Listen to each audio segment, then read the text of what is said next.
5 seconds to go.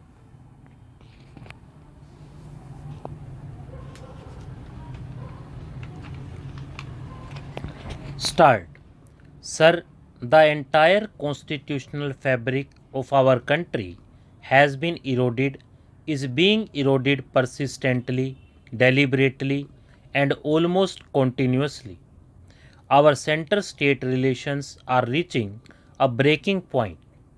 I would appeal to the treasury benches, ponder over them, find out what is wrong.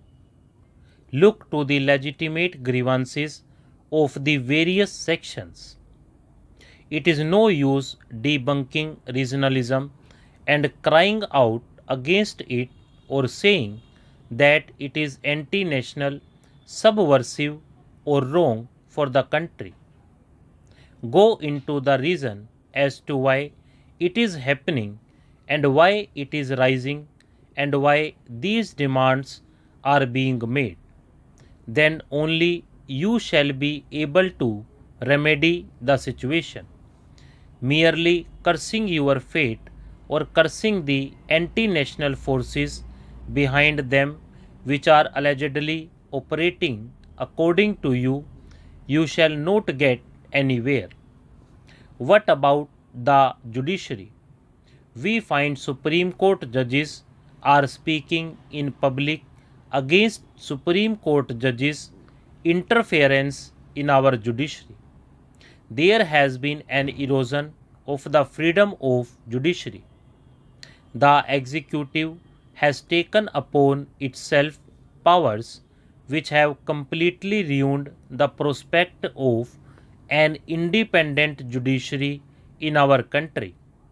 The power of transferring them at the fag end of their career from one corner of India to the other will be used in an oblique manner, as a judge has put it, and for oblique reasons, and it is a threat like the sword of Damocles, which is hanging over their head and ruining all prospects of having a fair hearing for the citizen in the last court of appeal against the executive.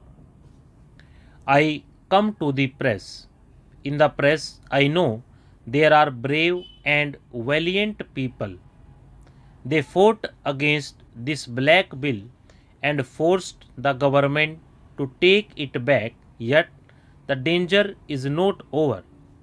Government media is being misused deliberately to build up the party as well as personalities, and those who dare to criticize the government are shunted out.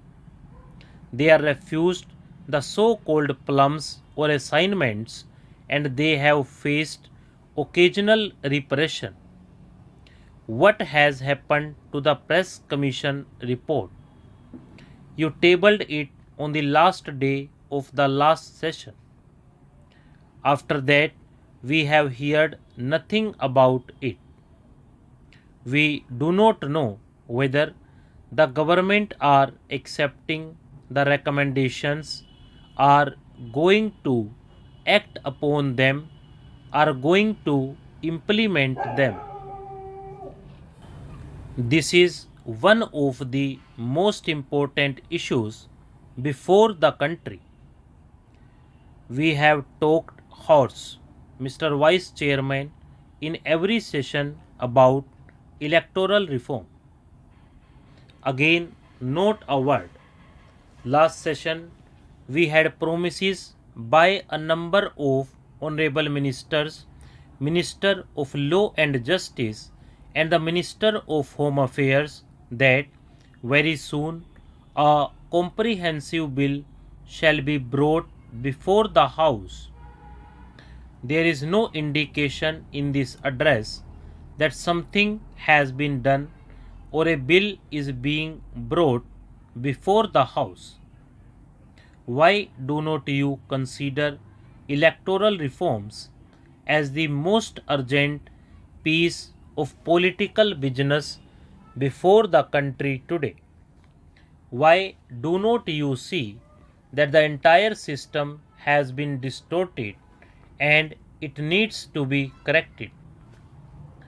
Coming to the administration, it is on the point of breakdown. It has shown its efficiency in many ways, but the primary reason for the inefficiency is the constant reshuffle. Everything you reshuffle the cards, you come up with the same old jokers because you cannot have new ones. The same old faces are there.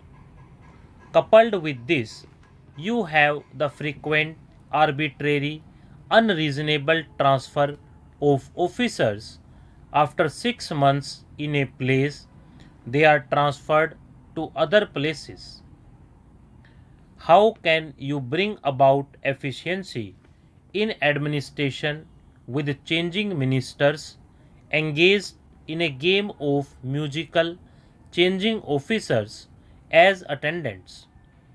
That is why the efficiency of the system is going down, and you have in the ranks of the services today a sense of demoralization. Again, I would appeal to the government, please listen to the murmur of discontent among the civil servants. You cannot run the country without the devotion, the dedication, the loyalty, the sincerity, and the patriotism of the civil servants. Can you? And you have neglected them. You have interfered with them politically.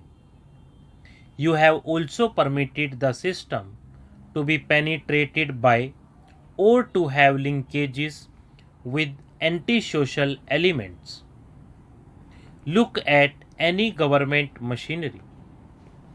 Telephones do not function. Railways do not function. Not a single service functions. You call the police. They do not even turn up. Hanging over all this is the shadow of corruption which is no longer limited to individuals or at the base level, corruption which has been highly centralized, highly institutionalized, which has become well formulated and well organized from the ground and grassroots up to the highest levels in the country. The system is built on corruption. And when the government says now we shall fight corruption, I dare say they will not. Apart from corruption, there is an air of violence in the country. I am not talking only about the violence which is the normal concomitant of human society. I am talking about state violence. Stop.